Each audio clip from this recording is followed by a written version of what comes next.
হুট করে আপনি বন্ধ করে দিলেন, সরকার বন্ধ করে দিল, মানুষের প্যারাশনি ছাড়া কমবে না। আর ডিউটি আওয়ার্সের বাইরে how the government can stop or ban. আর কেন শুধু জিবি হাসপাতালে, why not IGM, why not সরকারি মদতে TMC, why not other district hospitals? IGM থেকে জিবিতে অন ডেপুটেশন যায়, টিএমসি থেকে লিয়েনে জিবি হাসপাতালে যায় 3 মাস 6 মাসের জন্য, 2 মাসের জন্য। তাহলে যারা 3 মাসের জন্য যাবে, জিবিতে গেলে 3 মাসের জন্য প্র্যাকটিস করতে হবে না, তখন পুনরায় আইজিএমে আসছে তুমি প্র্যাকটিস করতে পারবে। যারা টিএমসি থেকে জিবিতে যাবে লিয়েনে, তখন তারা প্র্যাকটিস করতে পারবে না, তারপর আবার ফিরে গেলে তুমি প্র্যাকটিস করতে পারবে। এটা একটা হচপচ, এটা মানুষের কোনো, এটা একটা আইওয়াশ। স্বাস্থ্য ব্যবস্থা সম্পূর্ণ ভেঙে পড়েছে, মানুষকে একটা আইওয়াশ। এবং আপনারা দেখেছি মানুষের কমেন্ট করছে ভালো হয়েছে এবারে। How is it related? স্বাস্থ্য পরিষেবা উন্নতি হবে হাউ? মাননীয় মুখ্যমন্ত্রী নজর দিন, ক্যান্সার হাসপাতালের রেডিয়েশন মেশিন 3-4 মাস ধরে খারাপ। মাননীয় স্বাস্থ্যমন্ত্রী নজর দিন, ক্যান্সার হাসপাতালের প্যাট সিটি স্ক্যান 3-4 মাস ধরে খারাপ। মাননীয় স্বাস্থ্যমন্ত্রী নজর দিন, ক্যান্সার হাসপাতালের মেমোগ্রাফি মেশিন খারাপ। মাননীয় স্বাস্থ্যমন্ত্রী নজর দিন, আপনার আইসিইউ যারা ভেন্টিলেটর যেগুলো আমরা চিনি, কিংবা ট্রমা সেন্টারে রেড, ইয়েলো, গ্রিন, এখানে যে মনিটরগুলো রয়েছে সঠিক রিডিং দিচ্ছে না। একটু খোঁজখবর রাখুন, পরিষেবাটা ওই সমস্ত দিক দিয়ে উন্নত করুন। ডাক্তারদের প্র্যাকটিস বন্ধ করে মানুষের কাছে যে বার্তাটা দিতে চাইছেন, মানুষের কোনো কাজে আসবে না। বাহবা করাতে পারেন, মানুষের কোনো কাজে আসবে না। বরঞ্চ কিছু স্ট্রিক্ট মেজার নিন যাতে ডিউটি চলাকালীন। আচ্ছা আপনি বলুন তো, একজন super specialist doctor single order বের করেছেন যে সপ্তাহে ও 4 দিন ডিউটি করবে। এই ডাক্তারবাবু একটা হাঁপানিয়ার ওখানে একটা প্রাইভেট হাসপাতাল খোলার চেষ্টা করছে, তাকে ওখানে যাওয়ার সুযোগ করে দিয়েছেন। How come? একটা সুপার স্পেশালিস্ট ডাক্তার প্রতিদিন ওয়ার্কিং ডেগুলোতে তার ওখানে থাকার কথা আমাদের জিবি হাসপাতালে। আপনি কেন ওই সুপার স্পেশালিস্ট ডাক্তারকে সপ্তাহে 4 দিন আসলেই চলবে সিঙ্গেল অর্ডার বের করেছেন? তো এগুলো কোনো উত্তর নেই। আমরা সবাই জানি মানুষকে বোকা বানাতে পারবেন, সচেতন নাগরিকদের না। যারা আপনাদের উপর বিশ্বাস রাখে তাদেরকে ধোঁকা দিচ্ছেন।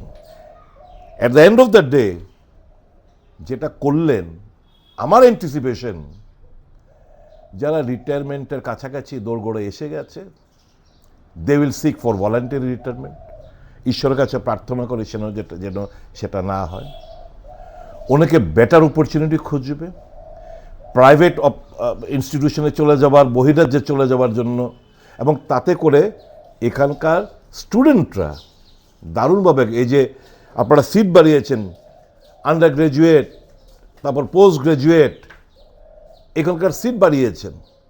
ফ্যাকাল্টি যদি না থাকে, এবং আপনারা জানেন নর্থ ইস্টার্নে কেউ আসতে চায় না, সব ফ্যাকাল্টিও নেই, গোজামিল দিয়ে চালাচ্ছে বিভিন্ন জায়গার। শুধু ওই যারা ভিজিটিংয়ে আসে, আগে এমসিআই ছিল, এখন বোঝায় national medical council of India, এরা যখন আসে তাদেরকে ওই দিনের জন্য উপস্থিত রাখান আপনারা। এটা শুধু ত্রিপুরা না, বিভিন্ন জায়গায় হচ্ছে। তো ফ্যাকাল্টি শর্টেজ, তো আপনারা আবার এইটা করে একটা সুযোগ করে দিচ্ছেন এখান থেকে চলে যাওয়ার। পড়াশোনা এফেক্টেড হবে, রোগীরা এফেক্টেড হবে, সমস্ত দিক দিয়ে এফেক্টেড হবে। এটা জনকল্যাণে নয়।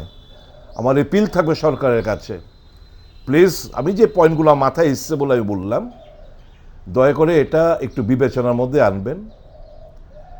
এখনও তো সরকার ক্যাবিনেটে পাস হয়েছে, নোটিফিকেশন এখনও হয়নি।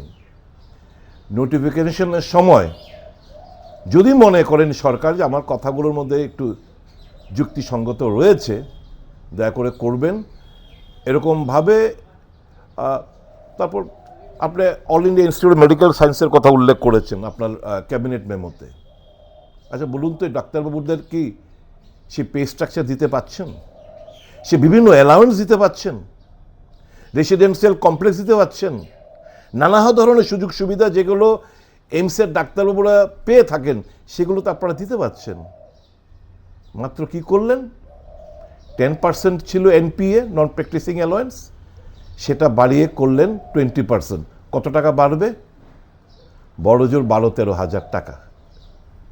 তো একটা ডক্টরের কি পরিমাণ অর্থনৈতিক লোকসান হবে যারা প্রাইভেট প্র্যাকটিস করেন?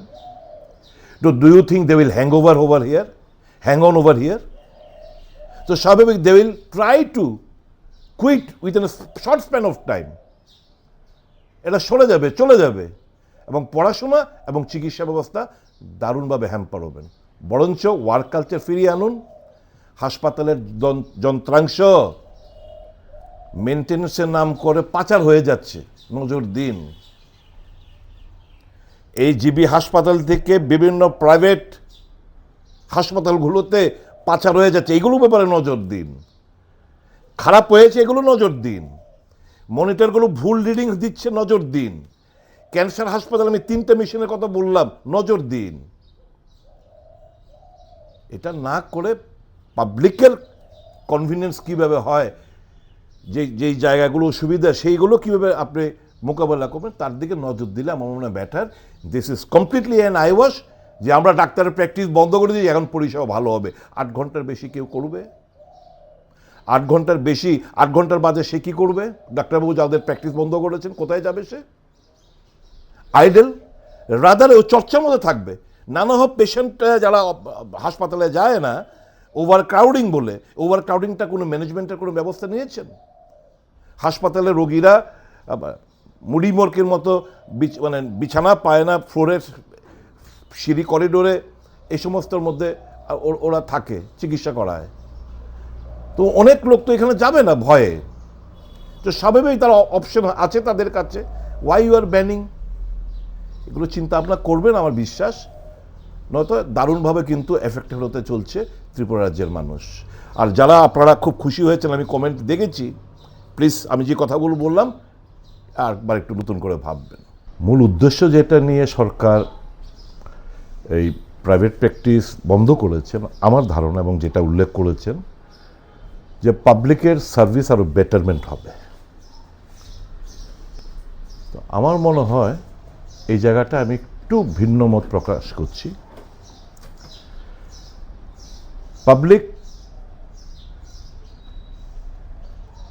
পাবলিকের সুবিধার্থের জন্য যে সমস্যাগুলো মূলত জর্জরিত হাসপাতালগুলো,